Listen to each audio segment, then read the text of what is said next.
Nongaladuna Yaifabisu Mayamda Puthakre Numiti Asumasum Hauzinkibana Numitaruni Hena Hauzinkre Jinglembadi Hana Mukta Taldaba Mawngni Chaba Thakpa Chang Nairakte Aduga Hospital Su Chetkidre Leisnanadi Jinglembagi Matawasi Karamna Kobhangani Khanjarami Adubu Masu Mabungda Wayama Faubadi Haiba Ngamlamde Leisna Makutta Chappuka Mama Pairaga Laklami Jinglembadu Masayamna Soksilami Mayang Sukangde Aduga Kuchu Gumensu Thoktre Leisna Dabna Mabungi Kada Janglaaga Yambo Chakchase Jinglemba Machandeng Laga Jan Ai Chakchaningde Yambong na chakcha da bileraga Aina kamay na chaway ba na Ay ang way Yambo Nang sumay na laybase Ay kang magamdi Bigling ay digi Yambong na chakcha driba makhay Ay chabra Jan Kakano base Ay sum chaning da daw ba neba Fare Itchan na harabani na charagila ose Leisna su mapitay to aga Makudhamdogduna mabungi managda fami Aduga chapuka madu naksilaga Se Yambo charse Jinglembasu makudhamlaga Chagadu chakre Ngasaydagi thongjin mapanda Tharo amadi rasu yenglaga laybani Anidusu tapna kumtharaaga sofada fami Tharo na tapna Moy samkya Aidi Thoibigi matawse Ay kay hagadabana khangdre Mama Yaifabina yumsida chakhiba numitagini Manda tawribase Yaifabidi yumsigi kanasu nate Matam khara khaktamak ichagi minok tamhanbane Aduga mahag maune Mama Aina khanbada Asumaina mana masa suoga Laigadabai saru Aidi magi apamba thungjasanu khale Nangsu amukta khalaga yengone Yaifabina mabo masa khangbidra aiduna Sigi fibamsida leire Aduga aikoina tawgadabasina kaino mama Tharasu haife wakhal khalli aduga Mai pabo sumaina tarase Aisu kaisum khandre Aduga Yaifabigi manakta chalaga haizarase Ai ichagi matawse yengba ngamdre Yamna waine moy pabo Aduna farani Somdana Yaifabi chak toglaba matung Kolik losinba loiraduna Ngihak mapanda Hachik langbo oina legi khanduna Mangongi dari aduda famagalay Atiyada tarang-tarang thogliba Thazamabu yengzaduna Hawkraba thagdo kaya masu ningsingjaduna Mamitagi mapisu tarai Amuksu ningsingzarai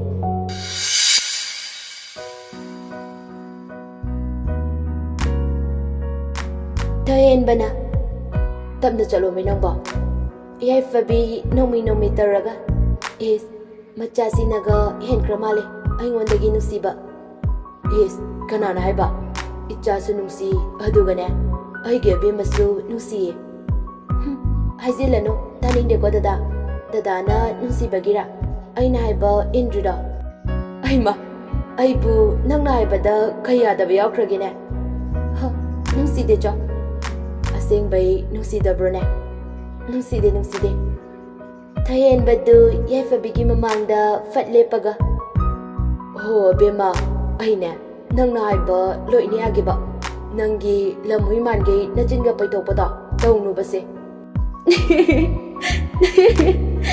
Dada Aisi ko Ngihak saksinagi tawbaneba Ngamdaba hekta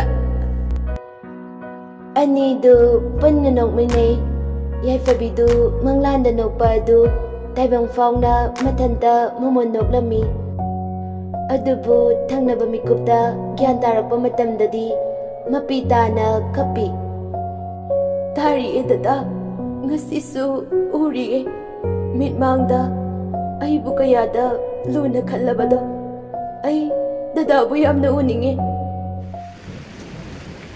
Nongsu tara'ami adubu yaifabidi kappa lepte. Abema taningliba khonjelna kaurakpani. Yaifabidu mamaisat nongkhalaga yenglakpada ure sumang matonda angauba fizona leitengladuna momondokna mapira chen ningamdana yenglaga thoyenbana lepaga leiba adu. Yaifabi tu sungkiba khangaude masadu fuk hagolaga gyandi tajada fatchensilake tawi adubu thoyenbana. Abema chinsilaganuwo. Yaifabi chaplepi aduga dada kaigino ha nangna ai thadokduna chaliba aisu nangi natungilake. Abema dadagi punsiga nangi punsiga torban wang madani nanga iga laiminaba khak yaroye. Yaifabi makhada famdaraga mamai upsinduna kapi dada adumaina haiganoba ai thanda hingba ngamloye. Abema aina nangi nakda lagla fawbada nangna ibu karigi masak khangdribano. Yaifabi ngakna thoyenbada yenglaga karino haibagumna tuminni yenglaga lei. Thoyenbana makha tarai nangi mangda leptuna nangi damakta pamam tingduna lepliba mabune karigi mirari karigi mabu nangna masak khangde manasu nangbu yamna nungsi. Aina nangi nafamda utkiba phawkiba nungsibagumna magi thamoidasu fawbane nang magi nakta leyo. Asi airaga thoyenbadu mami sangki. Yaifabidu ngakna amadi pakhatna dada taibang fauna lauki mamaida humangkana sor mapi holaga laikre. Bina machana lankhiba aduda yaifabigi kada chensilaga ibema kaidaroge se gyan taraba. Yaifabidu sor sangna hondokchei aduga hauzi ukriba adu mangni haiba khangle. Ibema thoibi yaifabina bina denglaga ima mangfataba ma mangbagine ihe aidi pakhaluredana pharese pothana bataro. Binaga yaifabiga punna tumi adubu yaifabi tumthaba yaramde magi manglanda laktuna thoyenbana hairamba wahai adu ningsingjaduna adumaklei. Ahingi pung baro helaba fawba jinglemba tumthaba yadana lei. Wakaldasu wakal kaya makhalli mahangna khaliba asi atei kaisu nate. Yaifabibu ningsingjaduna lei karino khangdana masada fawi. Yaifabe nangna ibu tasengna kaukrubasu ainadi nangbu punsigi kauba ngamoi. Ngasi aina nangidamakta khallibase nangnadi khanglamgadra khallamdabadi yai maramdi aidi nangi nafamda lamlanbane adubu aidi nangidamakta lepkraba khongfamne honglaroi mapoksimagi. Nongale nganna goduna yaifabi thaba ingkhan loisinjaduna lei. Bina leisnaga tharoga punna changlakpa aduda yaifabi ngakna haifedengi masu khangi leisnaga tharoga hospitalda ukibani haba adu. Binana iche changbiro lao somda lengsinbiro. Tharo leisnagasu tapna fami. Yaifabisu chapuduna tholai aduga tapna ima cha thakse. Tharosu nungsina yaifabi denglaga ibema yaifabi sida lao ima sigi nakta famulao. Yaifabi tapna tharogi manakta chaksilaga fami. Ibema imasi ichagi nafamdagi karigumba khara nizage haiduna laklibane. Ima kayoirabana hekta haibiyo nachana piba ngamboirabadi bizage. Tharo sor sangna hondoraktana ibema aigi chagi thawaidadi khanbiyoba. Asi hairaga hagolaga Yaifabigi makhongda soke tawi. Yaifabi ipa pakatna. Ima, adumaina taubigano. Nachagi khongda sokpigano. Tharo mapita na kaplai. Yaifabisu nungaitana. Ima, aidi lekha tarabine. Aduga aidi lukrabine. Ima, dadagi punsise. Aina karamna kallo habano. Binadi wari adu magtaraga lay kaysu ayramde. Tharo makut anido mu lonaduna. Ibema, imana haisaribas imatangdi yabiyo. Ichagi nakta chattuna amuktangdi themjinbiyo. Yaifabidu nungaitabana loire. Ima, adumaina tawbigana. Phare, pharese, chalase. Tharo harauna mumonokjerai. Binana, ibema, chaluro. Asumna ngaya wari sanaraga, yaifabibu puduna mayamda lai. Somdana jinglembadu makutta, yaifabigi photo mapairaga munnengzaduna. Yaifabi, nang aigi famda, amuk halaklaroi khankrabra. Nangna sumaina, aibu masak khangpiroi boirabadi, nangi sangsarduda, amuk halaan ba yaiko? Mapidasu tapna sintarai.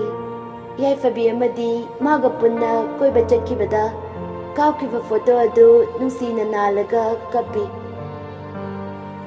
Aibu nangi dadadune khanbiyo. Yaifabi nang halakko. Dada Kaurakliba nik lauraba khonjeladu chinglemba masada langtaknana maningda fat ontorai. Ure yaifabina mapira chena thongjinaduda lepaga leiramba adu chinglemba harauboy kaiboy fuk agwalaga yaifabigi nakta chinsinjaduna yaifabibu konsili. Yaifabi kaisu aide mapitana kappaga laikre. Yaifabi haujikti pumnamak tamna ningsinglai. Chinglembadu yaifabi kolambadai thadorakduna Yaifabigi lengzumani du pairaga. Yaifabi, nang aibu masak khanglaba. Aibu masak khanglaba. Yaifabi du tapna mapira chena momonoktuna. Chinglembagi maithong aduda makut aduna tapna pairaga mangak adu nomlaga. Khangle. Ai pumnamak khangle. Chinglemba haraubana Masadu leitadre kamnok tawraga kanna lawi. Asembagi rafabi, asembay ra. Ai.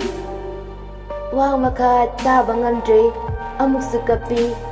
Yaifabi chinglembagi mataw aduda masukaptuna mumonoktuna lay. Chinglemba yaifabigi mokut adu pairaga. Ai amaraw yaifabi. Ai ngasi mo haraw ba? Aigi punsida anisuna lakane haiba ai thajadre. Yaifabisu nungsina chinglemba dengzaduna mapitarai. Nangse aigi awabu biduna isorna managi famdagi setuna pukibada amuk aigi famda sinabirakle. Chinglembasu kapnok tawduna mane nangi asengba nungsiba adu biduna aibu amuk nangi nakta tharakpane. Yaifabisu chinglembagi mathada changlaklaga kapi. Chinglemba yamna nungsina. Abema, Yaifabi chinglembana karoppaduda kay haigidada. Chinglembasu mapirdu taithoktuna magi mathadai Yaifabi bulauthokduna. Dadanate yambungne handak mapoksimagi. Yaifabisu nokjay chinglemba amuk Yaifabibu konsili. Thongjinda bina tharo amadi laisna moisu kaptuna leirambadai. Laisna du fatholaga. Yambo yare khara konaradi chak thirame lao. Chak chanaba aduga wakanase. Ani du khangboi lakpoi fat handokne. Laisna hoisu noga kungkre. Yaifabidu ikaiboy tawraga. Yambo kumase.